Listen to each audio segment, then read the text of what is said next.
Kentucky newsmakers, we're with U.S. Senator Rand Paul running for re-election this year. You've held a lot of town meetings.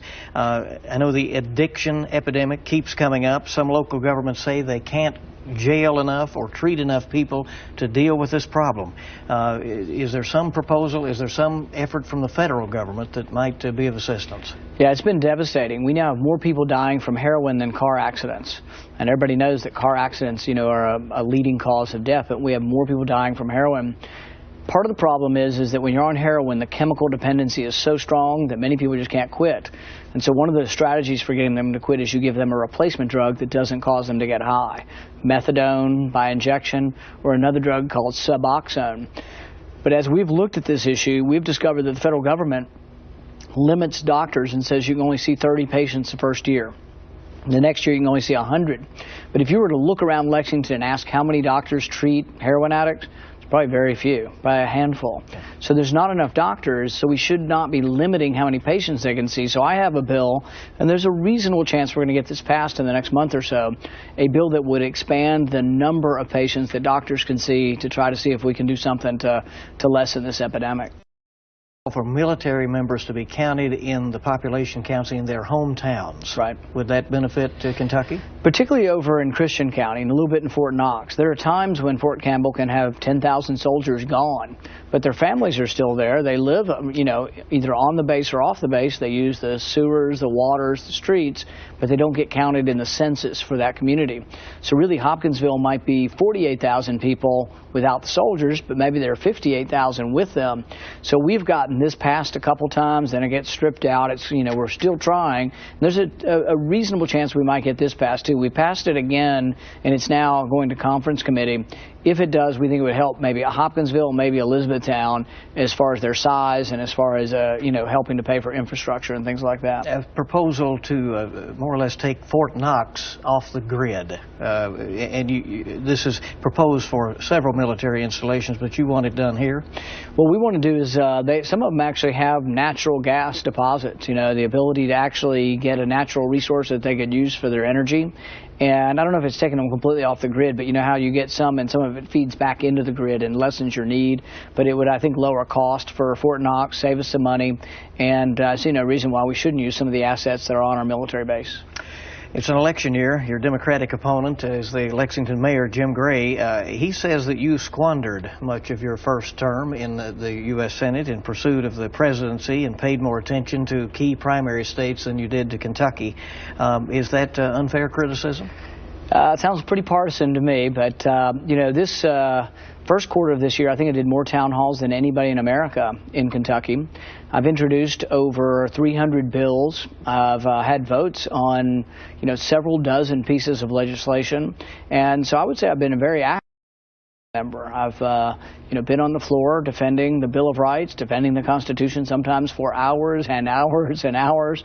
So I think ultimately the voters of Kentucky have to judge that. But I've been, even while running for president, made 96% of my votes. And so I've worked very, very hard for Kentucky, but only the voters can ultimately, judge whether they want somebody to defend Kentucky against, big government and the war on coal, or whether they want to elect somebody that will go along with all those regulations. Are you disappointed that the run for the White House did not work out?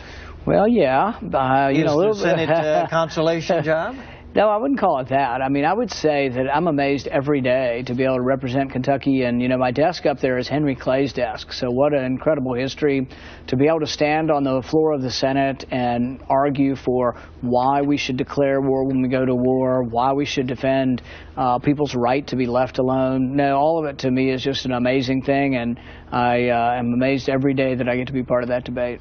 In January, before you left the race for the White House, at the height of the debate season, you called Donald Trump, now the presumptive nominee for the Republicans, quote, a delusional narcissist and an orange-faced windbag. Did I really say that? You did. I really say and that? You made, he made fun of your appearance. He said you didn't belong on the debate stage. Are you comfortable now with him at the head of your party's ticket? Well, a lot of things get said in the heat of the battle, and the one particular quote you read was from a comedy show, so there was some intention of comedy there. But, we're never completely happy with any candidate unless, it's sort of like, who's the candidate you agree with 100%? only you if you decide to run, probably. So I don't agree, and I've had some complaints about, different positions, and I'm concerned, and I want to make sure that he'll be part of a limited government constitutional approach to our federal government. So some of that concerns me. But then I look at, and I'm concerned that she's not honest. I'm concerned that she's used her position in government to enrich herself. And I think she made really, really terrible decisions with regard to our security in Benghazi. And if you're going to have a commander-in-chief, they've got to defend the country and defend our diplomatic missions around the world. And I think she utterly failed in Benghazi. And really, I think it ought to preclude her from being president. What would you want to get done in a second term in the U.S. Senate? The main reason I ran for office is the debt. I mean, we're borrowing $1 million a minute. If we could spend what comes in, balance the budget, and have term limits, I'd probably be ready to come back and practice medicine in Bowling Green again. But we're still a ways from that. And really, there's some blame to go around. When Republicans were in charge of the White House, we doubled the debt from $5 trillion to $10 trillion. Now the Democrats are in charge. We've gone from $10 trillion to $20 trillion.